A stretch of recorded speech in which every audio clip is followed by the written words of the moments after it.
ఏమైంది అదే పనిగా దాన్నే చూస్తున్నావు? అది ఈ టైంలో ఏంటి నిద్ర రావట్లేదా? 7 బృందావన్ కాలనీ సినిమా చూసావా? చూశాను. అందులో రవికృష్ణ నా ఫేవరెట్. చంద్రమోహన్ నా ఫేవరెట్. అందులో బిడ్డకి ఉద్యోగం వచ్చిందని తండ్రి ఎంత సంతోషపడతాడు.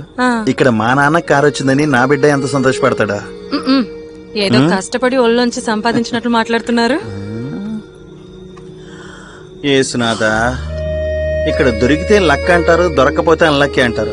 వీళ్లతో ఈ ప్రపంచంలో ఎలా బతుకుతున్నానో తెలియట్లేదు. నేను కారు గెలవడానికి సంతోషమా కాదా? సంతోషంగానే ఉంది. అది లోపల, కానీ నీకే వినపడలేదు. అవునా? నేను కళ్ళు మూసుకున్నది నిజమా కాదో చెప్పనా?